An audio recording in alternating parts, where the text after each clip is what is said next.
kane twarize ijambo ridasanzwe yuko hariho nyene umuzabibu, hakabaho n'uruzabibu, natwe tukaba turi. Haleluya.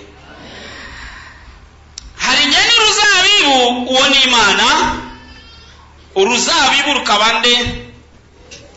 Uko ruzabibu ko ari Yesu, natwe tukaba amashami. Sanze twebwe twaremwe uburyo butandukanye n'ibindi biremwa byose.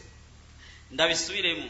Twasanze twebwe twaremwe mu buryo budasanzwe butandukanye n'ibindi biremwa byose. Reka nkwereke, ngomba ko novuga amajambo make mugabo atomoye. Imana yararemye ibindi bintu byose tuzokoresha twebwe, maze iza kuturema twebwe ku munsi ugira gatandatu kugira ngo tubiganze. Uretse n'ibyo byo kubiganza, ikiduhumekeramo imwemu yayo, umuntu aba ufise ubugingo. Buriya igiti, nature y'igiti niyo nature y'ishami, sivyo none? Igikoze umutumba wawe nico gikoze n'ukuboko kwawe. Amaraso ava mu mutima akanyengetera hose kugeza no mu kuboko. Mugabo ukuboko kuvuyeho ni kugira ubuzima biba biheze. Bwana sende sana. Dusomye rero ngaha muri Yohana 15 ku murongo wa mbere, tuce dusomera kuri 5, niho twasomye jeudi two turagira isubiramwo ati jewe ndi umuzabibu w'ukuri kandi data ni nyenewo. 5 ati ni jewe muzabibu namwe muri amashami. Bwana sende sana. Yohana 15 kuri 2. Yohana 15 kuri 2 havuga hati ishami ryose ryo muri jewe ritama arikuraho, kandi ryama ararituturira ngo rirushirize. Haleluya. Yesu niwe muzabibu w'ukuri, na data ari wese, kuko yavuze ngo data ni weso. Natwe tumise ko data se niwe data, data ni wese niwe nyenewo, kandi natwe turi amashami. Icyo duhamagariwe n'amashami nukwama. Vuga ngo nukwama. Ngo kandi ishami ryose ritama, ngo aragenza gute? Ishami ryose ritama arigira gute? Ngo iryama naryo ngo ararituturira ngo rikarushirizaho. Baza mugenza ati we wamiki? Nakwishure. Mubaza ati we wamiki? Ngo ari abami bijabija. Bwana sade sana. Buriya nimba Yesu yavuze iryo jambo, nuko aziko umuntu wese buriya mu bimukoze arafise capacity yo gukora ibintu bikomakomeye bivanye n'ingene Imana yamuremye. Dutahurane neza. Buriya muri irivu, mu ivu harimo ibintu byinshi. Harimo kasiterite, harimo uranium, harimo petrol, yesashimye, n'ibindi. Abazi by'ubutare barabiza amazina, zande, za nickel, zande, za diamond, zande kandi za or. Haleluya. Kandi uziko Adamu itongo rya Edeni bavuga ko ryari ahari Iraq uno munsi, kandi uraze Iraq uranium irimo irengako, igitoro kirimo, harimo ibintu byinshi. Rijyavu ryahajya niho haremewemo Adamu. Nukuvuga muri Adamu aratuvyara twebwe, nukuvuga muri twebwe harimo ubwo butunzi bwose. Haujaelewa bwana. Muri twebwe harimo ubutunzi bwose. bwinshi, hari ubutunzi bwose. Sinzi igituma Imana ubutunzi itawusize mu kirere gutya hewani ibushira mu ivu. Sinzi igituma Imana itaremye umuntu ngo imukure mu biti canke mu biki, imukura mu ivu ahasanzwe hari ubutunzi. Imaze kundema, imaze kukurema, yagushizeho izi n'ibyo yagushizemwo bifise akamaro ku isi ya none n'isi zoza. Gira mugenzi tutegezwa kwama.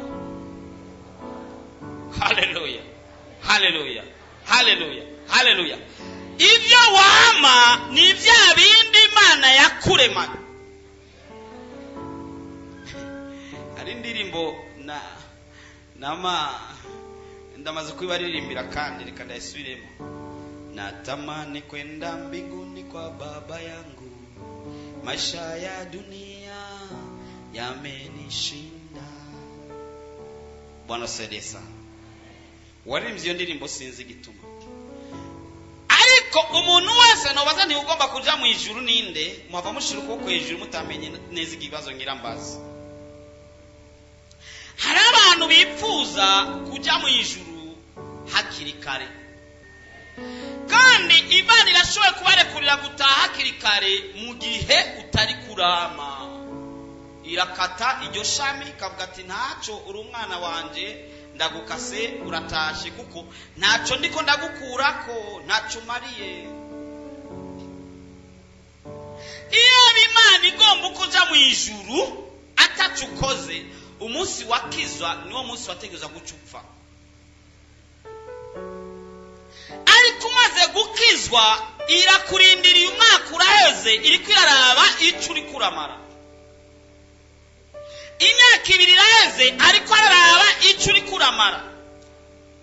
Imyaka 5 iraheze ariko araraba ico uri kuramara. Uri kurama cyane. Muri Luka 13:6 kugeza kuri 7 turasoma mu byandike.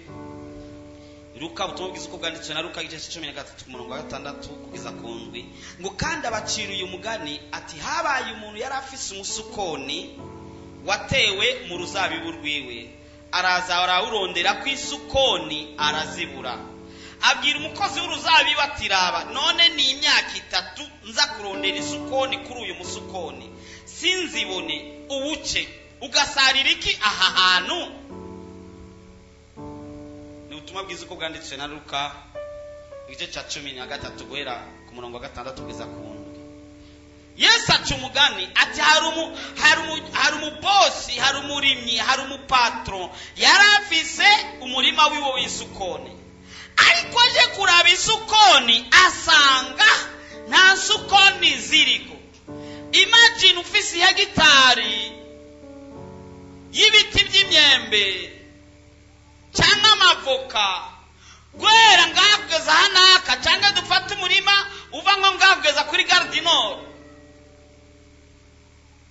umurima w'imyembe mugabo waza kuraba ugasanga nta n'umwembe n'umwe uriko. Woyibikira iki? Ni woyica bagakoramo imbaho, nimba hari imbaho z'imyembe zibaho. Ni wowe ukata bakaja kuturiza amafuru y'amatafari. Wongo kweli. Yesu aca umugani ariko abereka ko umuntu atari korama ntacyo ariko aramumarira. Yarawurindira umwaka umwe urahera, awurindira imyaka 2 irahera, awurindira imyaka 3 irahera, abona wa musukoni ntacyo uri kuravyara. Acabwira umujera yasigiye igikorwa ati none uri kugasarira iki cyangwa kivyimuha kigasara ataco kiza. Bwana saidie sana, Bwana saidie tena. Uri kuramiki no twe turamashami kuri Yesu. Nature yacu na nature ya Yesu ni imwe, yadushizemo ubumana. Kandi nta Yesu azoza kwama ivyamwa. Sinzi ko murabona ivyamwa biva kukunga ijyatomba bayitangwa iki intimba, sinzi bayite ivyamwa biza ku mashami. areke hoba haje ibindi biti by'ubundi bwoko. Mugabe ibiti je maze kubona hafi nka byose ivyamwa biza ongo kweri na Yesu azokwama ivyama ngaha. Oya, arindiriye Yesu ni cya giti kirahagaze, arindiye ko ishami rimwe ryitwa Jackson rizana ivyamwa, igitwa Ntuzenya rizana ivyamwa, igitwa Mwaka rizana ivyamwa, maze nyene umurima ari we Mana aze yamura abone ivyamwa ufise, naye ahandi akabura ivyamwa arakata.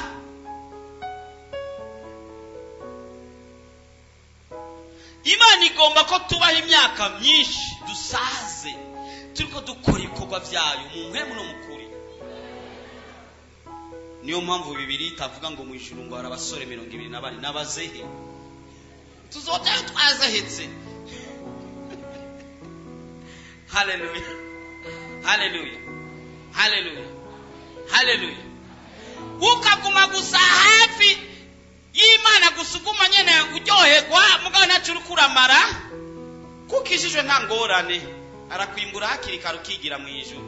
Uriko uratera gwaserera, uriko uricara ahantu ho kwicaye uwundi yogira icya mu marira, uriko urajya ivyo uwundi yoriye, we Imana aguma kukorera vyiza mwakaraba ivyo wama ntavyo.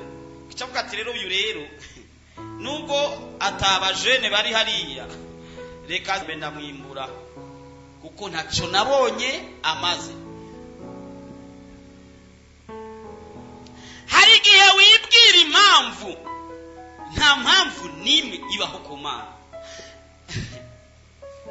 Hari igihe nk'abantu usanga yaratevye kuvyara canke yari ingumba, ngo yari umumama, ni inkuru bavuze ngo yari umumama yari ingumba w'imyaka myinshi, maze Yesu aramuha umwana. Amuhaye umwana, undi munsi bakaza akacaza asiba muri repetition. Baramubaza ati none kubera iki utaza muri repetition? Ngo ngunze uze muri repetition ngo umwana wanje nawe ngomba ndiko ndarabika ibebe canje ngo ndiko ndagikorera. Imana ati urabona rero kubera naguhaye umwana niyo ushudira, reka ndamukake ndabi kutazonkorera. Bono sadesa hari abari bakeneye abagabo, yaguhaye umugabo ikiba impamvu yo kutayikorera, yaguhaye umugore ikiba impamvu yo kutayikorera, yaguhaye amafaranga ikiba impamvu yo kutayikorera, iguha akazi ikiba impamvu yo kutayikorera, iguha business ikiba impamvu yo kutayikorera. Uri kuramiki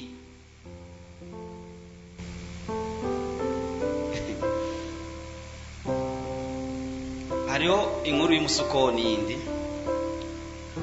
Mariko 11:12 kugeza kuri 14 murahandika. Ubutumwa bwiza uko bwanditswe na Mariko 11:12 kugeza kuri 14.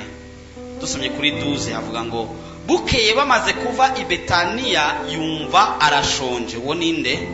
Ni Yesu. 13 akiri kure abona umusukoni uri kwa mababi, arawegera ngo kumbure yogira icyo awusangako. Utuburungu tubiri awushitseko ntiyagira icyo awubona ko atari amababi. Utuburungu tubiri kuko kitari igihe cyo kwama cy'umusukoni. Ako gasurinye ko kuko kitari igihe cyo kwama cy'umusukoni, ariko Yesu akeneye umusukoni. Ku musukoni atari igihe cyawo cyo kwama, umenga yarawurenganije. Kuri 14 arawubwira ati ntugapfe haruriye ku musukoni zawe uhereye ubu ugashitsa ibihe bidashira. Abigishwa biwe barabyumva, mu nyuma bavuye bamubaza, bagarutse bavuye hariya bagarutse basanga warumye, umenga yarawurenganije. Nticyari igihe cyawo cyo kwama. Nta mafaranga ufise, nta mashure ufise, nta nzu nziza ufise, nta muzu nziza ufise, nta mugabo uraronka, nta mugore uraronka, nta mwana uraronka, nta bavyeyi ufise, urembo by'abana. Umenga birumvikana. Ai, unacheza na Mungu wetu. arazi ko ibyo yagushizemo bikwiye. Haujaelewa? Arazi ko ibyo yagushizemo bikwiye, kandi uri capable yo guproduza amafruwi akenewe mu mwanya wari wo wose, haba mu mvura haba mu zuba. Haramuna kubira ngo yangwe mvura ukiragwa ngo sishobora kuja muri repetition, sishobora kuja gusenga, imvura kamera imvura kwiragwa ukamenga urafise raison, mwisoro ziko ziravuga ngo acha wewe bwana. Unafikiri utamwambia se ngurumba ngo hari kusengo grenade ya mbere ngo ya kabiri ngurumba ngo rero ngo nta cyitwazo. Hallelujah, hallelujah, hallelujah. Hari umugani w'italanto ngo umupatron ngo yaragiye ngo acaha ngo abantu batatu business bakora, umwe mu italanto sengi zitanu, undi mu itarano zibiri, undi amuha kamwe. Wa undi wa zitanu arazidandaza aronkamwe izindi zitanu, uwa zibiri adandaza aronkamwe izindi zibiri, uwa kamwe avuga ati ko ari gato gasha, uyu mugabo agomba kwimbura ibyo atarimye, agomba ko ndamukorera jewe. Uyu Yesu agomba ko bari genza nkori ibikorwa nawe yibereye mu ijuru, kubera katoza byikorere wenyene, nanje ndavyanse. Acarakimba arakanyegeza. Patro agarutse avuga ati we uri mubi. Niyo Yesu yacavuga ngo wabyinshi ngo azovyongegwa, ngo wabike nawe yakwe nutwo yarafise. Umenga yo barenganije, uwabike arenganije, ayatswe nutwo yarafise umenga arenganije hongo kweli. Ariko uri kuramiki ndugu yangu, Imana irazi ko yaguhaye capacity, yaguhaye ubushobozi n'ububasha bwo gukora vyinshi. Abahinga bavuga ko cerveau, ubwonko bufise ububasha bwo gufata mu mutwe ivyoja ku mpapuro imiliyoni 200. Ubwonko gufata mu mutwe. Ngoma nakwereka ingene abantu arabafeneya, arabanebwe, badashaka gukora, bakeneye gusa ibyorusha.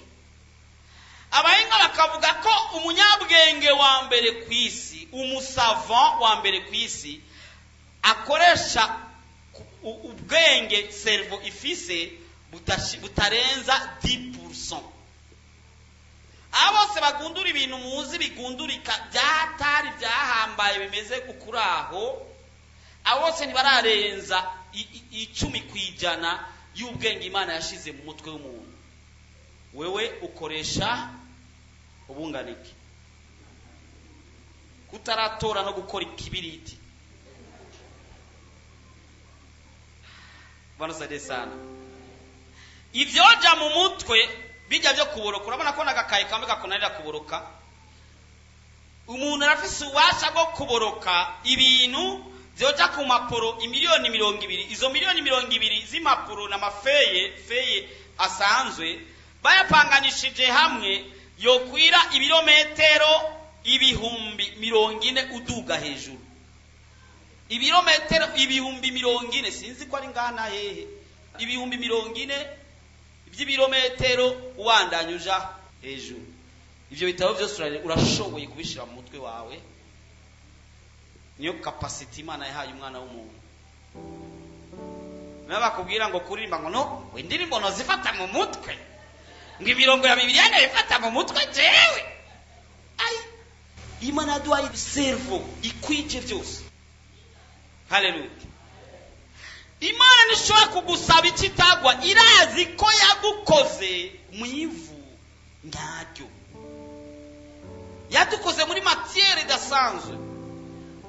Abandi bakuma turaba bitegereza gusa aba bantu bakozwe muri matière idasanzwe. Ndimo harimo petrole, diamant, or n'izindi ntazonze jewe. Hallelujah, hallelujah. Nikimenyamenya umutwe cyangwa cerveau irashoboye kwakira 100 message 100 millions ku musegonde. Message miliyoni 100 ku musegonde niyo capacity Imana yahaye servo y'umuntu. Ariko hari abantu umwandike tu message tubiri uranduyishije vraiment Bwana sede sana. Ibyo byose yabiduhaye bigira icyo bimara mu nzu yayo. Haleluya. Hari uwitwa Daniel Temet yashoboye gufata ibiharuro bya matematike bishika kuri 22,514 mu masaha 5 n'iminota 9 arabiburuka. Uyu ni umuntu nkawe. Ibiharuro ira ahantu ayo ma exercice ashika kuri 22,514 mu masaha 5 n'amasegonda 9. Hari lo 14 hari tariki 14 z'ukwa gatatu muri 2004. Uyu ni umuntu yavukiye amezi 9 nkawe. Amen. Amen. Hari uyitwa Al Harpen yabaye maso yamaze imyaka 10 adahunikira na rimwe kandi bamusiriveya.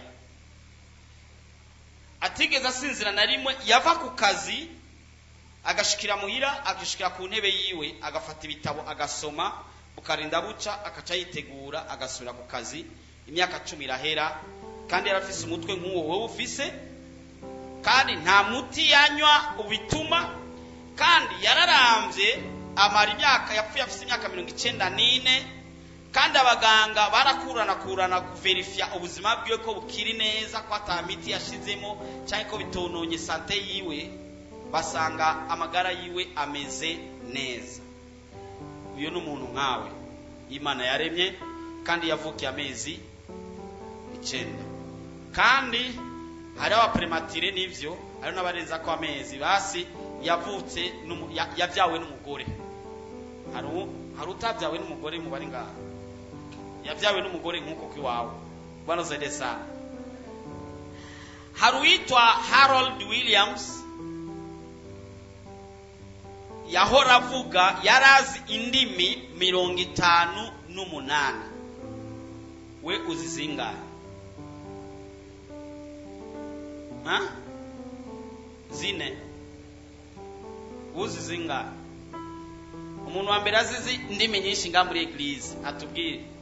Uwo wazi indimi 10 zonyene ashikuko ejo. 9 8 7 yabonetse 6. Aha, Yesu agweza gira wa mbere abaye wa 6. Amena, reka tumukomera amaji. Bagomba bariko barabaza ngo nizaye bamuduhere microphone atubwire izo ndimi ngene zingizari izo nuri uru na nuru. Français, anglais, Swahili, Kirundi, Kinyarwanda, Lingala. Amen. 6. Hari n'izindi nibaza yobazi na Chiluba ndibaza urashaka kubukiza. Ariko uyu Harold Williams yashoboye kuba azi indimi 58. Yavyawe n'umumama nkuko namwe mwavyawe n'abamama. Urabe ko ivyo Imana yagushizemwo kuri kubikoresha cyangwa kutari kubikoresha. Hariho uyu mwigeme yitwa Veronica Seider, yari umunyeshuri w'ikaminuza imwe yo muri Allemagne West. Yarashobora kuidentifia umuntu ari kuri 1,6 km. Ikilometero kimwe n'amametero 600. Ni nko ngaha na Gare du Nord ndibaza. Akamenya ahagaze nko ngaha akabono akidentifia tujya ni naka.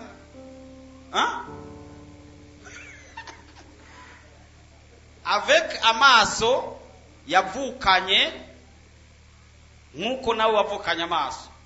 Bwana sesana. Reka ibitu bivemo. Wewe hari ivyo Imana yagushizemo bitandukanye n'ivyo Imana yashizemo uyu. Sawa? Kandi ivyo Imana yagushizemo nuko ari kwiryoherererwa.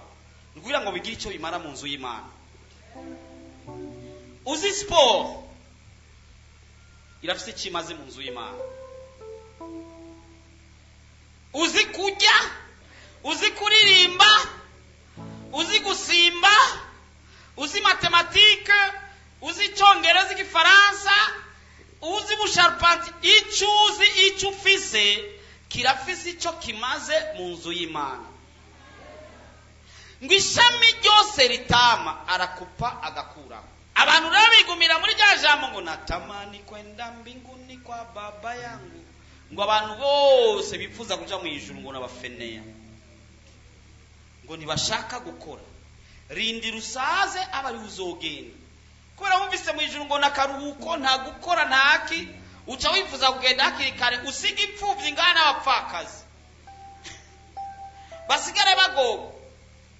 Ibihugu vya mbere bifise impfuvyi n'abapfakazi vya mbere ku isi ni ibihugu mu masho akorongora abagore 4. Apfuye ari umwe abasize abapfakazi bangahe? Bapfuye ari 10 babasize abapfakazi 40. Impfuvyi umuyo bona sade sana. Erezuma ko ofisi umudamu umwe cyangwa umudamu usize umugabo umwe. Hagiye ni wakati wa kukufa wewe ni haragira huko. Banza ukorera Imana uzugende nka Paulo yavuze ngo nagwani intambara nziza ndarangisha amahoro ndigiriye iwacu mu ijuru. Imyaka 3 yose warakijijwe nka ya Sukoni, baza kuraba imbuto, baza kuraba ivyamwa bakabura. Umaziki uri kuramiki, uri gukora iki? Icyo ushoboye gusa nukwidoga no gukritika ngo ujya korare ngo basha. Ngiye bagira kadanse yangujya. Ngujya muzu yambaye nani ngo narigeze kuba ndayifise nanje. Ngugeze umwango ndaza kumubaza ujya mutera aho yashoneshereje. Ai. Nibyo urimo gusa. Harageze igihe cyo kwama ivyamwa. Kandi ivyamwa byose ukora nibizana abantu kugakiza. Amen. Numbwira nzogira ivyama byo kuja kurongora, kuja kurongogwa, urongoye bangaye bazo abakijijwe. Ngo nzokwama ivyama byo kwambara neza, wambaye neza ni bangaye bazo abakijijwe. Utereza kwama ivyamwa bituma haza abantu kugakiza. Ariko ishami ritama barakupa toka kure. Bona sade sana. Ni wame rero. Ni wame. Haleluya. Bivana nikidukoze harimo ubumana. Haleluya. Uzi kuba uri mu quartier, umuntu akagwara muri quartier bakaza kugwamagara ukacujugumira ngo urumva ngo ndindira nzari gitabo karaba. Wa musi batubwiye ngo gusengera umuntu wabigenza gutya. Kutangura kugira amakarate ngo nyine urasengera abantu mugira ngurumva ngo ni wame na quartier yawe bamenye ko wamye. Ni wame no mu kazi bamenye ko wamye. Ni wame no kwishuri bamenye ko wamye. Ni wamye no mu isoko bamenye ko wamye. Ugira icyumarira societe kuba irimo ibifise avantage kuba uri muri iyo societe. Uzi kuba wakuriya wavukiye ahantu kahakurira ukazorinda upfa ntihabeho n'icibutso. Nibavuge ngo vraiment aha ni kanaka yigeze kuhaba.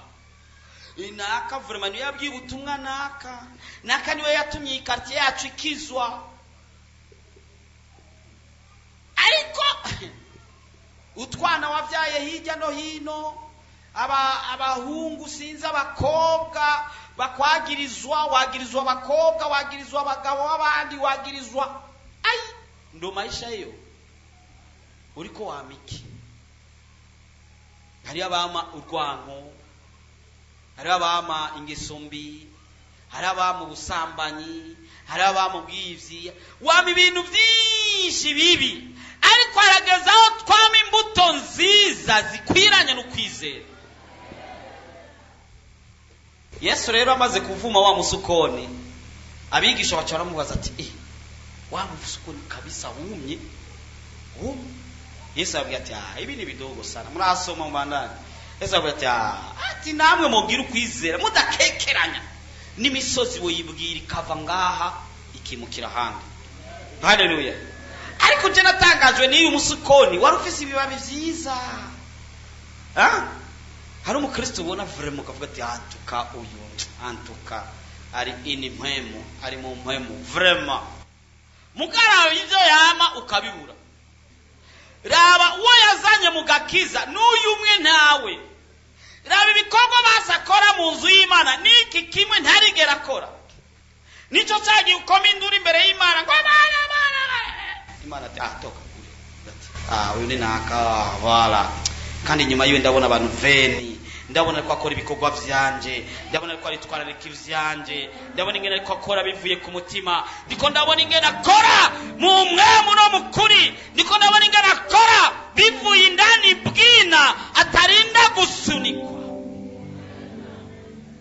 Reka twame gukora ibikorwa vy'Imana, reka twame gusengera abagwaye, reka twame gukiza abagwaye, reka twame gukoresha ibitangaza, reka twame ibinabiriya, reka twame gukoresha amafaranga yacu mu bikorwa vy'Imana, reka twame gukoresha umwanya wacu mu bikorwa vy'Imana, reka twame gukoresha ama opportunity yacu mu bikorwa vy'Imana, reka twame vyiza. Kuko hari ibintu uri kurakora Imana itazo gushimira n'umunsi n'umwe. Ko ari udufiriti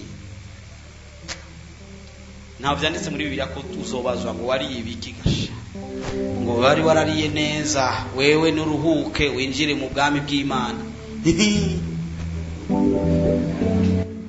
Uzobazwa ibyo wamye igihe wari uri mwisi.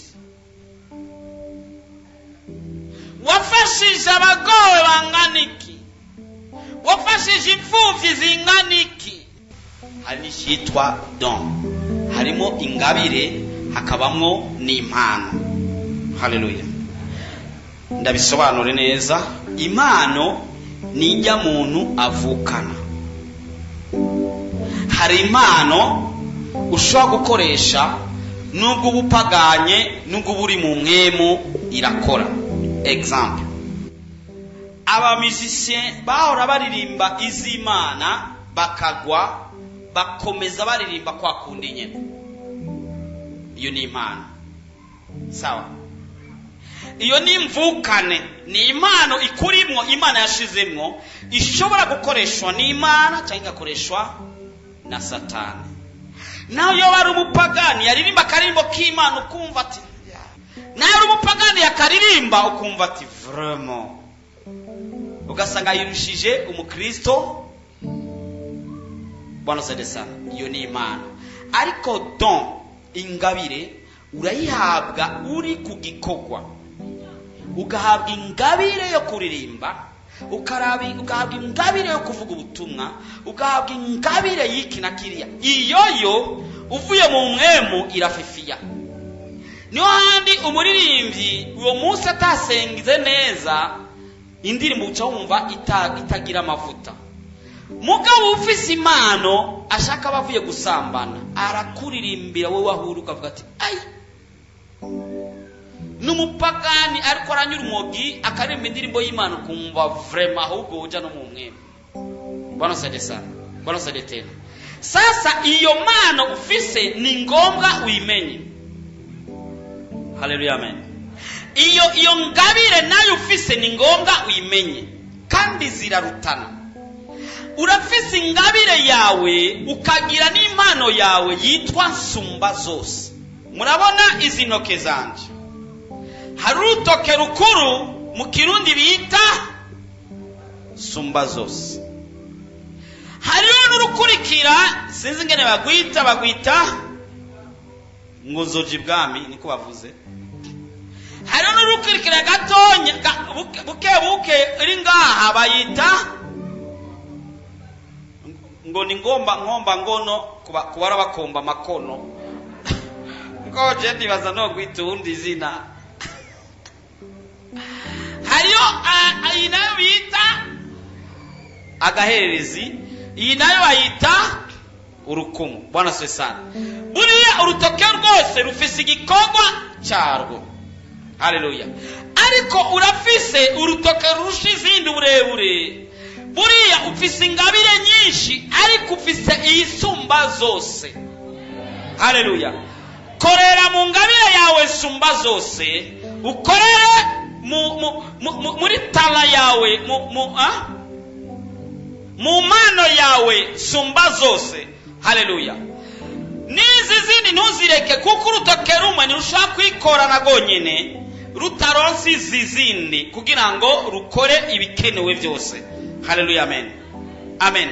Ufise ingabire, ufise impano, kandi si bitanu byonyene ufise byinshi, mugabo bigenda birutana bigomba gukoreshwa byose, bigomba kuba exploiter byose, bigomba gukora byose kugira ngo bizane abantu benshi kugakiza. Nico Yesu agomba ko abantu bose bokizwa, kandi gituma yakurindiriye wewe kandi yakurindirije gupfa. Niwibaze ngo yakurindirije gupfa ngo urindire ngo ugira ngo ibiyaragezo banukibeye. Oya, yakurindirije ngo ukore ibikorwa byotuma abantu bibo baza kugakiza.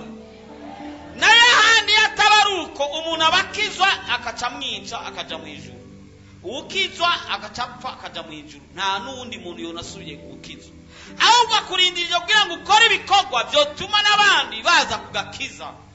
Haleluya. Hari n'abandi ngabire zabo zagiye kwingese, zirafuriye, zimeze ukuntu ntiziragaragara, inyenyeri zabo ntizibona, ziri mu mwijima. Bwana sana. Tugomba dusenge ingabire yawe ije hagaragara, ubwira Imana ati shoboza. Jesi shaka kuba nka wa wundi ingabire yiwe cyangwa impano yiwe ariyo tala yahavuye ayimbira arayinyegeza. Oya, ngomba komba wa wundi wazitanu yahavuye azivunjamo izindi zitanu, wa wundi yazibiri yahavuye azitanga azirunkamo zibiri. Ngomba manu nkoresha. Nta mpamvu nimwe. Ntuvuge ngo sinzi Igiswahili, sinzi Kirundi, sinzi Gifaransa, sinzi ivyo ntibirimo. Igitavuzwe cyo nuguhagarika n'ivyo wari urimo, ugasanga umuntu yarageze ahantu mu buryo bw'ibikorwa by'Imana ariko aradohoka, ariko asubira inyuma. Imana yafise impamvu yagushize ngaho. Bwana sana. Haleluya. Kandi ndazi ko kugira ngo umuntu avugishwe, mwemere ko yavugishije nuko aba yavuze mu ndimi. Ndiko ndavugishwa. Ndo wakati wa kumtumikia Mungu. Iki ni gihe cyo gukorera Imana mu masaha 28. Buriya agabuye mu masaha mu bice bitatu. Amasaha 8 nayo gukora akazi kawe ko mubiri, ni nayo masaha conventionnel hari mu buzi, sivyo none? Umunsi bisa amasanga 24. Amasaha 8 nayo gukora ivyawe, kurondera ubuzima.